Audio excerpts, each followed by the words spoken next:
अस्सलाम वालेकुम नाजरीन, पाकिस्तान खबर टीवी के प्रोग्राम माइंड गेज के साथ मैं हूं खालिद भट्टी। आज हम बात करेंगे तहरीक इंसाफ ने बिलाखिर आईएमएफ को ख़त लिख दिया। ख़त आईएमएफ को मिल गया। अब आईएमएफ इस ख़त के ऊपर किस किस्म का रद्द-ए-अमल देता है, इसका इंतज़ार है। सबसे पहले हम बात करेंगे कि आखिर पीटीआई ने यह ख़त क्यों लिखा और पीटीआई इस ख़त से क्या हासिल करना चाहती है। आईएमएफ इस ख़त के ऊपर किस किस्म का रद्द-ए-अमल दे सकता है मुमकिना तौर पर, और पाकिस्तान की पहले से जो बहरान ज़दा मईशत है, अगर कोई सख्त फ़ैसला करता है आईएमएफ तो उसके ऊपर उसके क्या असरात मरतब होंगे, अगली हुकूमत उसके ऊपर क्या असरात मरतब होंगे और किस तरह से अगली हुकूमत मज़ीद मौशी मुश्किलात के अंदर गिर जाएगी।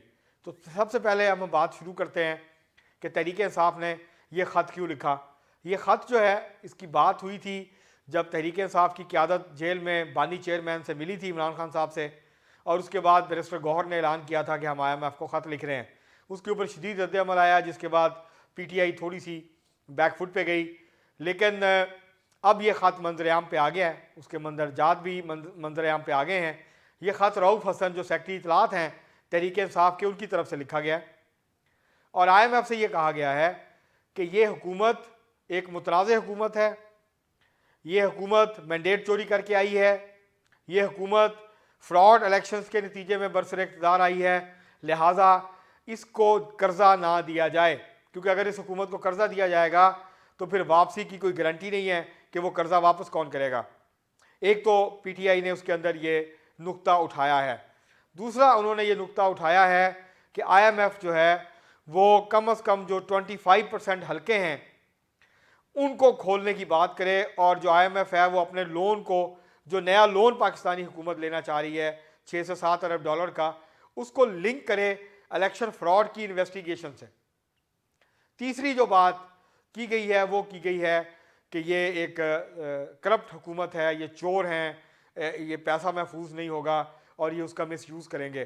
तो ये 3 नुकात उठाए गए हैं बुनियादी तौर पर आईएमएफ से।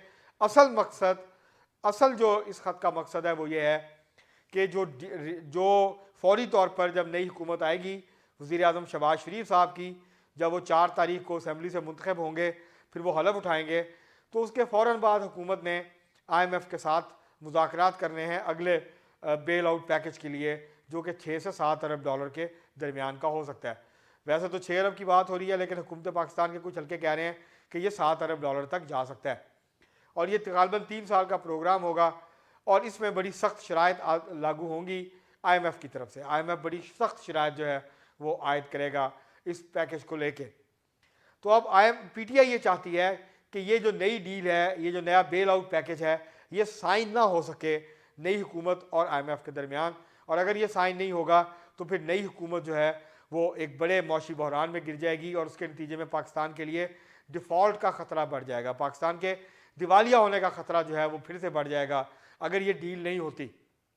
तो इस वजह से पीटीआई ने यह ख़त लिखा है, और इस ख़त का इसके अलावा और कोई मकसद नहीं है कि नई हुकूमत को कदम जमाने से पहले ही इतना अदम इस्तेहकाम से दो चार कर दिया जाए, इतनी इंस्टेबिलिटी आ जाए, हुकूमत इतने बड़े मौशी बहरान में गिर जाए कि ये चल ना पाए और कोलैप्स कर जाए, और ताकि एक नया सियासी बहरान जो है वो मुल्क के अंदर खड़ा हो जाए। इस ख़त का इसके अलावा और कोई मकसद नहीं है।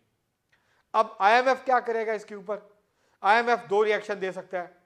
आईएमएफ अमूमी तौर पर सियासी मामलात पर बात नहीं करता, वो दरअसल मौशी और मालियाती जो डिसिप्लिन है उसकी बात करता है, उसके हवाले से वो मौशी सूरत हाल को देखता है। और दूसरी बात यह है कि आईएमएफ जो डील करती है, गवर्नमेंट डील करती है, वो on the behalf of Pakistani state करती है। आईएमएफ किसी हुकूमत को पैसे नहीं देता, आईएमएफ पाकिस्तानी रियासत को पैसे देता है, और वापस करने की गारंटी जो है वो पाकिस्तानी रियासत की होती है।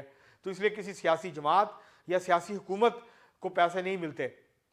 तो ये एक तो ये बात। दूसरी बात कि तहरीक इंसाफ को बहुत अच्छी तरह पता है इस बात का कि ये कर्जे कहाँ इस्तेमाल होते हैं, किस मकसद के लिए इस्तेमाल होते हैं, क्योंकि पाकिस्तान की तारीख में सबसे ज़्यादा कर्जे तहरीक इंसाफ की हुकूमत ने लिए थे, और तहरीक इंसाफ ने जो पिछले कर्जे लिए गए थे 10 साल के, उसकी इंक्वायरी करवाई थी। उसके ऊपर सिंगल एक मेंबर का कमीशन बनाया गया था, और साबिक एडिशनल आईजी पंजाब जनाब हुसैन असगर, जो कि डिप्टी चेयरमैन नैब भी रहे, वो उस कमीशन को हेड कर रहे थे।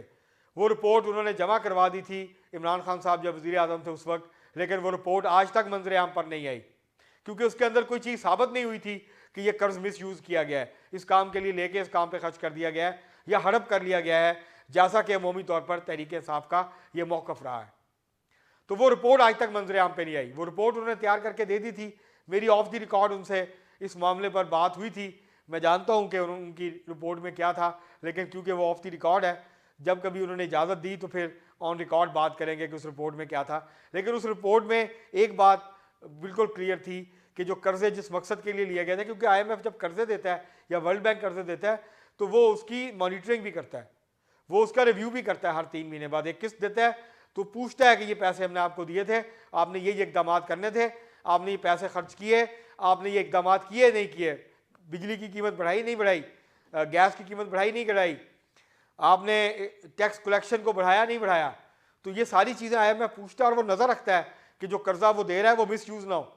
मसलन वो IMF इस बात को यकीनी बनाता है कि जो कर्जा हुकूमत पाकिस्तान के जो मालियात है उसको बेहतर बनाने के लिए, फाइनेंशियल सेहत को बेहतर बनाने के लिए दिया गया है, वो कहीं किसी और मुल्क का जो कर्जा लिया हुआ है उसकी वापसी में तो खर्च नहीं हो रहा है। वो मसलन जो पाकिस्तान ने चीन को कर्ज देना है वो पाकिस्तान IMF से लेके वहाँ तो नहीं दे रहा, या वर्ल्ड बैंक से लेके वहाँ तो कर्जा नहीं दे रहा। तो ये सब चीज़ें बहुत करीब से देखता है IMF, वर्ल्ड बैंक, ये सारे इदारे, इनका काम ये है। तो इसलिए ये बात तो रूल आउट है, ये इस बात में तो ये जो प्रोपेगेंडा करती है तहरीक साहब, इसमें तो कोई हकीकत नहीं है कि ये पैसे हड़प कर जाएंगे, जेबों में डाल लेंगे, कोई भी जेब में नहीं डाल सकता। करप्शन होती है प्रोजेक्ट्स में, किक्स बैक्स होती हैं, कमीशंस होती हैं, वहाँ पे मामलात होते हैं गड़बड़, ये जो पैसे आते हैं इसमें नहीं होती। एक बात तो ये है। दूसरी बात ये है कि ये जो नई हुकूमत है, अब तहरीक इंसाफ ने खुद मौका दे दिया है जो हुकूमती पार्टियां हैं या जो तहरीक इंसाफ की मुखालफ पार्टियां हैं उनको प्रोपेगेंडा करने का कि तहरीक इंसाफ तो एक जो है वो मुल्क दुश्मन पार्टी है। ये देखें, इन्होंने ख़त लिखा है, ये ख़त पहले कभी किसी पार्टी ने लिखा, बड़ी लड़ाइयाँ हुई हैं, बड़े क्राइसिस में रही हैं पार्टियाँ, लेकिन कभी किसी पार्टी ने इस तरह की जो है वो हरकत नहीं की। इसके सियासी असरात क्या हो सकते हैं तहरीक इंसाफ पे? इसके नतीजे में कोई गड़बड़ होती है नहीं होती, IMF कर्जा देने से इनकार करता है नहीं करता, कर्जा मिल भी जाता है, तो जो सॉफ्टनेस की या सॉफ्ट कॉर्नर की बात कर रही है तहरीक इंसाफ या हाथ हल्का होने की बात कर रही है, मुझे नहीं लगता ये ख़त लिखने के बाद तहरीक इंसाफ के हवाले से हाथ हल्का किया जाएगा मुक़्तदर क़ुव्वतों की तरफ से और मुक़्तदरा की तरफ से, बल्कि लगता यह है कि हाथ सख्त किया जाएगा, सख्ती मज़ीद बढ़ेगी तहरीक इंसाफ के ऊपर इस ख़त लिखने के बाद। इसके सियासी असरात ये होंगे कि तहरीक इंसाफ और बाकी पार्टियों की जो पोलराइजेशन है वो और बढ़ेगी, इल्ज़ाम तराशी, इल्ज़ामात, जवाबी इल्ज़ामात का सिलसिला तवालत इख्तियार करेगा।